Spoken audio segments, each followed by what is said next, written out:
Well, you'll notice that Solomon styles himself as the teacher, or depending on what version of the Bible you're using, the preacher.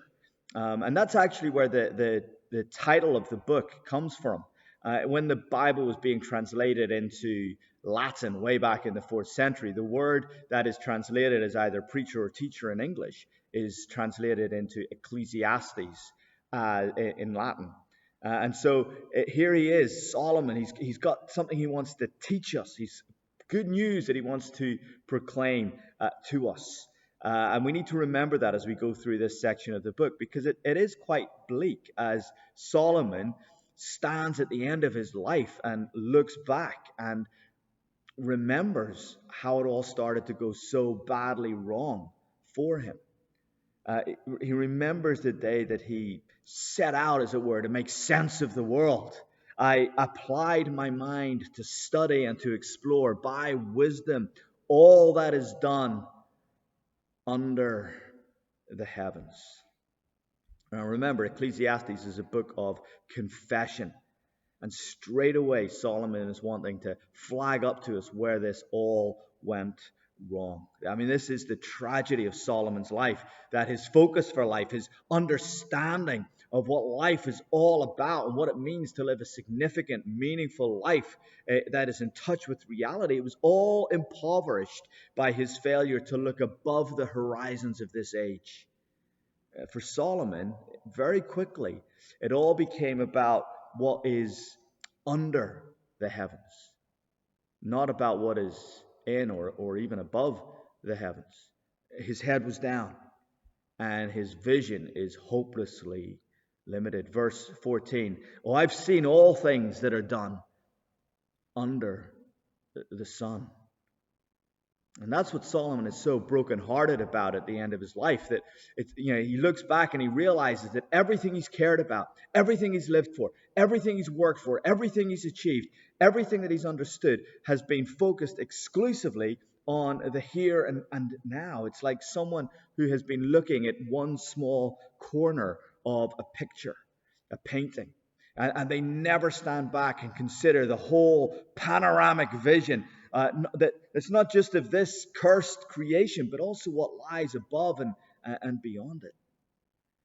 When we read in 1 Kings chapter 3, we read of Solomon as a young man loving the Lord and living with his eyes on God and knowing that God's eyes, as it were on him. And remember that story, that in this act of extraordinary grace, the Lord appears to Solomon and he wants to equip Solomon to live in a way that fulfills God's vision for his life. As Solomon reigned over Israel in Jerusalem, he was supposed to be this incredible picture, kind of a parable acted out on the stage of world history, modeling the glorious reign of the ascended Christ in the new creation. That's what the kingdom of Israel was supposed to be, a vision of life in the new creation with this wise, glorious king ruling over it. And in order to equip Solomon for the part that he was to play in this drama, and remember, God gave him this gift of unparalleled, unprecedented wisdom. But as Solomon lost perspective, as his gaze began to fall below the heavens, under the sun, as he became limited by a vision of life that was exclusively focused in this age, God slipped from his view, and he became a man who actually only cared about life under the sun, and he squandered this amazing gift from heaven. He took the wisdom that God had given him, and rather than using it to point people to Jesus, he turned it in on himself.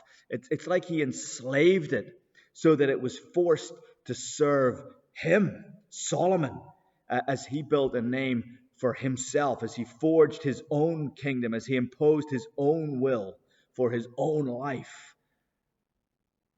He lost sight of the life of heaven.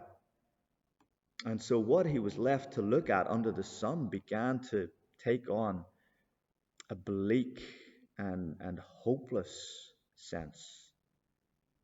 A life lived for this age alone is a burden, a chasing after the wind, something Solomon had to learn the hard way. You see, when you work only for what this age offers, when you live only for what this age can give you, when you accept the limitations of this cursed world, well, then you're condemned to its emptiness. You're condemned to a life of struggle and toil and suffering. And you'll begin to realize that no matter how hard you work, no matter how much you invest, you cannot change the nature of this cursed world. That's what Solomon sees. And because of his wisdom, he sees it with devastating clarity. He sees more clearly than anyone that we can't fix the problems that we face on a personal level or on a national level or on an international level. All he sees is the problems. He sees the depth of the problems, how intractable they are. But because his gaze has fallen below the heavens, he cannot see any answer. And so Solomon's gift of wisdom it's almost like it's become a curse. You know, this wisdom which he is now so abused can only confront him with desolation. And it could only bring him to the realization that for all his brilliance, for all his power, for all his wealth, actually, he cannot build anything of value out of the wreckage of this world. And so even his wisdom becomes an exercise in futility.